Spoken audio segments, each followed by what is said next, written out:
Hi all, welcome back to Ahalya's world. ಎಲ್ಲರೂ ಹೇಗಿದ್ದೀರಿ? ನಾನಂತೂ ಸೂಪರ್ ಆಗಿದ್ದೀನಿ. ನೀವು ಅಷ್ಟೇ ಚೆನ್ನಾಗಿದ್ದೀರಾ ಅಂತ ಅನ್ಕೊಳ್ತೀನಿ. ನೋಡಿ, ನಮ್ಮ ಮೈಸೂರು ಏನು ಚಂದವಾಗಿ ಕಾಣ್ತಾ ಇದೆ ಅಲ್ವಾ?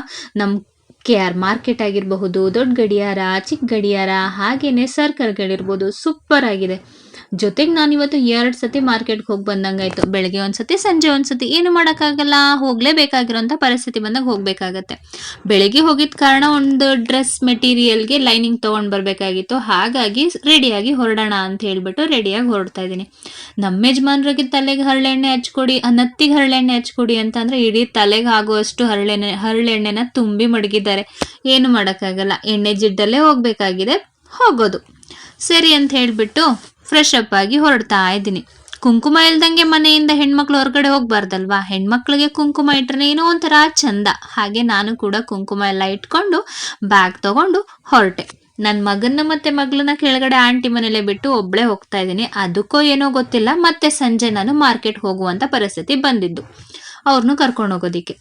ನೋಡಿ, ಎಷ್ಟು ಪ್ರಶಾಂತವಾಗಿರುವಂತಹ ನಮ್ಮ ಮೈಸೂರು ಇದೇ ರೀತಿ ಇದ್ರೇ ಚಂದ.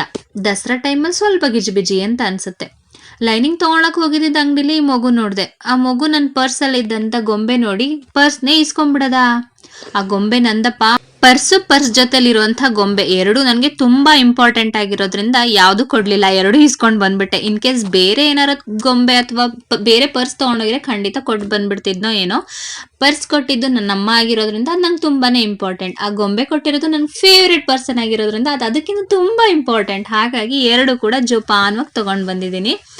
ಲೈನಿಂಗ್ ಬಂದು ಈ ಕಲರ್, ಬ್ಲೂ ಕಲರಲ್ಲಿ ತಗೊತಾ ಇದ್ದೀನಿ. ಇದು ನನ್ನ ಮಗಳಿಗೆ ನಾನು ಫ್ರಾಕ್ ಹೊಲಿಬೇಕು ಅಂತ ಹೇಳ್ಬಿಟ್ಟು ಲೈನಿಂಗ್ ತಗೊಂಡಿರೋದು. ಹಾಗೆ ಇಲ್ಲಿ ನಾನು ಹೋಗಿದಂಥ ಜಾಗದಲ್ಲಿ ಡ್ರೆಸ್ ಮೆಟೀರಿಯಲ್ಸ್ ಹಾಗೆ ಬ್ಲೌಸ್ ಎಲ್ಲ ಸಿಗುತ್ತೆ. ಸೊ ಅದನ್ನ ನನಗೆ ಬೇಕಾಗಿರೋದೆಲ್ಲ ತಗೊಂಡು ನಾನು ಕೂಡ ಮನೆ ಕಡೆ ಹೊರಟೆ. ಮನೆಗೆ ಬಂದೆ, ಈಗ ಸುಸ್ತಾಗಿದೆ.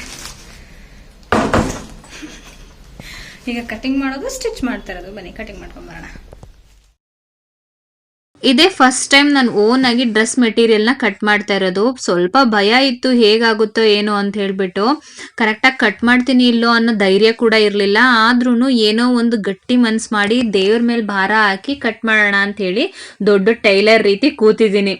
ಕಟ್ ಮಾಡೋದಕ್ಕೆ ಮಾರ್ಕ್ ಎಲ್ಲ ಮಾಡಿಕೊಂಡೆ, ಕರೆಕ್ಟ್ ಮೆಜರ್ಮೆಂಟ್ ಎಲ್ಲ ತಗೊಂಡು ಮಾರ್ಕ್ ಕೂಡ ಮಾಡಿದೆ. ಒಂದು ನನಗೆ ಕಾಮಿಡಿ ಅನ್ಸೋದು, ಕಟ್ ಮಾಡಿದ್ಮೇಲೆ ಹೀಗೆ ಕಟ್ ಮಾಡೋದ ಅಂತ ನನಗೆ ಡೌಟ್ ಬಂದ್ಬಿಡ್ತು. ಸುಮಾರು ಹೊತ್ತು ಹಾಗೆ ಕಟ್ ಮಾಡಿರೋ ಪೀಸ್ನ ನೋಡ್ಕೊಂಡು ಕೂತಿದ್ದೆ ನಾನು. ಹಿಂಗೇನಾ ಅಂತ ಹೇಳ್ಬಿಟ್ಟು. ಸರಿ, ಏನೋ ಆಗಿದ್ದಾಯ್ತು, ಮಾದಪ್ಪನ ಜಾತ್ರೆ ಕಟ್ ಮಾಡಿದ್ದೀನಿ, ಹೊಲ್ದು ಬಿಡೋಣ ಅಂತ ಅಂದ್ಬಿಟ್ಟು ಎಲ್ಲ ತೆಗ್ದು ಇಟ್ಕೊಂಡೆ. ಇದಕ್ಕೆ ಲೈನಿಂಗ್ ಅಟ್ಯಾಚ್ ಮಾಡಬೇಕಿತ್ತು, ಕ್ಯಾನ್ವಾಸ್ ಹಾಕಬೇಕಾಗಿತ್ತು. ಇವತ್ತೇ ಸ್ಟಿಚ್ ಮಾಡೋಕ್ಕಾಗಲ್ಲ ಅಂತ ಗೊತ್ತಿತ್ತು. ಹಾಗಾಗಿ ನಾನೇನು ಮಾಡಿದೆ, ಲೈನಿಂಗ್ ಕೂಡ ಕಟ್ ಮಾಡಿಕೊಂಡು ಎತ್ತಿಟ್ಕೊಂಡೆ, ನಾಳೆ ರೆಡಿ ಮಾಡೋಣ ಅಂತ. ಅಷ್ಟ್ರಲ್ಲಿ ನಮ್ಮ ಮನೆಯವ್ರು ಫೋನ್ ಮಾಡಿದ್ರು ಮಾರ್ಕೆಟ್ಗೆ ಹೋಗ್ಬೇಕು ಅಂತೇಳಿ. ಸರಿ ಅಂತ ಹೇಳಿ ಮತ್ತೆ ರೆಡಿಯಾಗಿ ಗಾಡಿಲಿ ಹೊರಟ್ವಿ. ನನ್ನ ಯಜಮಾನ್ರಿಗೆ ವಿಡಿಯೋ ಮಾಡ್ತೀನಿ ಅಂದ್ರೆ ನಾಚ್ಕೊಂಡು ಮುಖನೇ ಮುಚ್ಕೊಂಡ್ಬಿಡ್ತಾರಪ್ಪ. ಅಯ್ಯೋ ಕರ್ಮ. ನೋಡಿ ಎಷ್ಟು ಚಂದವಾಗಿರೋ ನಮ್ಮ ಮೈಸೂರ್ನ. ನಂಬರ್ 1 ಕ್ಲೀನ್ ಸಿಟಿ ಅಂತ ಅಂದ್ರೆ ಮೈಸೂರೇ ಇರ್ಬೋದು. ಆದ್ರೆ ದಯವಿಟ್ಟು ಬೇರೆ ಕಡೆಯಿಂದ ಬಂದು ನಮ್ಮ ಮೈಸೂರ್ನ ಹಾಳು ಮಾಡಬೇಡಿ, ಇಷ್ಟೇ ಕೇಳ್ಕೊಳ್ಳೋದು. ಸ್ವಚ್ಛಂದವಾಗಿರುವಂಥ, ಹೇಳಿದ್ದು ತಪ್ಪಾಗಿರೋ ಕ್ಷಮಿಸಿ, ನನಗೂ ನಾಲ್ಗೆ ತಡವರಿಸ್ತಾ ಇದೆ. ಆಗಿರೋಂಥ ನಮ್ಮ ಮೈಸೂರಿಗೆ ಆಗಾಗ ಬನ್ನಿ, ಬೇಡ ಅಂತ ಹೇಳಲ್ಲ, ಆದರೆ ಬಂದು ಗಲೀಜ್ ಮಾಡಬೇಡಿ, ಅಷ್ಟೇ ಕೇಳ್ಕೊಳ್ಳೋದು. ಸಿಗ್ನಲ್ ಬಿಟ್ಟಿಲ್ಲ ಅಂದ್ರೂ ಜನಗಳು ರೋಡ್ ಕ್ರಾಸ್ ಮಾಡೋದಂತೂ ಬಿಡೋದಿಲ್ಲ. ಆದರೂ ಏನು ಮಾಡೋಕ್ಕಾಗಲ್ಲ. ಈ ಅಂಗಡಿಲಿ ಬೋರ್ಡ್ ನೋಡಿ ಜನ ವಾಪಸ್ ಹೋಗ್ಬಿಡ್ಬೇಕು ಅಂತ ಅನ್ಸುತ್ತೆ. No guarantee, no warranty, no return.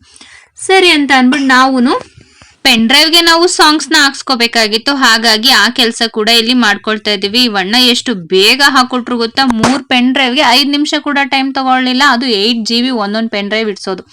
ಅದಕ್ಕೆಲ್ಲ ನೀಟಾಗಿ ಸಾಂಗ್ಸ್ ಎಲ್ಲ ತುಂಬಿಸ್ಕೊಟ್ರು. ಅದಾದ್ಮೇಲೆ ನಾವು ಹೊರಟಿದೆ ಮಾರ್ಕೆಟ್ಗೆ, KR ಮಾರ್ಕೆಟ್. ಇಲ್ಲಿ ನಾನು ಸ್ವಲ್ಪ ತರಕಾರಿಗಳನ್ನ ತಗೋಬೇಕಾಗಿತ್ತು. ಹಬ್ಬ ಹತ್ರ ಬರ್ತಾ ಇರೋದ್ರಿಂದ ತರಕಾರಿಗಳೆಲ್ಲ ಇಂಪಾರ್ಟೆಂಟ್ ಅಲ್ವಾ, ಒಳ್ಳೆ ಅಡುಗೆ ಮಾಡ್ಕೊಂಡು ತಿನ್ಬಹುದು ಅಂತ. ನೋಡಿ, ಆಗ್ಲೇ ಸಂಜೆ 4:15 ಹತ್ತತ್ರ ಆಗಿತ್ತು. ಮಾರ್ಕೆಟ್ ಒಳಗಡೆ ಹೋದ್ವಿ. ಹಸಿರು ತರಕಾರಿಗಳು, ಸೊಪ್ಪುಗಳು, ಹಣ್ಣುಗಳು ಎಲ್ಲ ಸಿಗುವಂತ ಒನ್ ಪ್ಲೇಸ್ ಇದು. ತರಕಾರಿ ತಗೊಳ್ಬೇಕಾದ್ರೆ ರೆಕಾರ್ಡ್ ಮಾಡ್ಕೊಳಕ್ ಆಗಲ್ಲ ಅಂತ ಹೇಳ್ಬಿಟ್ಟು ಮೊದ್ಲಾಗೇನೆ ಸ್ಟಾರ್ಟಿಂಗ್ ಅಲ್ಲಿ ಏನೇನ್ ಸಿಗುತ್ತೆ ಅದನ್ನೆಲ್ಲ ರೆಕಾರ್ಡ್ ಮಾಡ್ತಾ ಇದ್ದೀನಿ. ನನಗೆ ಒಂದ್ ಪ್ರಾಬ್ಲಮ್ ಏನಂತ ಅಂದ್ರೆ, ಯಾರು ಮೊಬೈಲ್ ನೋಡ್ಬಿಟ್ರೆ ಏನಪ್ಪಾ ಗತಿ, ರೆಕಾರ್ಡ್ ಮಾಡ್ತಾ ಇದಾರೆ ಅಂತ ಅನ್ಕೊಂತಾರೆ ಅಂತ ಅನ್ಬಿಟ್ಟು ನನ್ಗೆ ಎಷ್ಟಾಗುತ್ತೋ ಅಷ್ಟು ರೆಕಾರ್ಡ್ ಮಾಡ್ತಾ ಇದೀನಿ. ಬಾಲ್ದಣ್ಣು ಕೂಡ ಮಾರ್ತಾರೆ ನೋಡ್ರಿ, ನಮ್ ಹಳ್ಳಿ ಕಡೆ ಫ್ರೀಯಾಗಿ ಸಿಗುತ್ತೆ ಅದು. ಇಷ್ಟ ಆಗಿತ್ತು ನನ್ನ ಇವತ್ತಿನ ದಿನಚರಿ. Thank you so much for watching. ಮತ್ತೆ ಸಿಗೋಣ ಮುಂದಿನ ವಿಡಿಯೋದೊಂದಿಗೆ.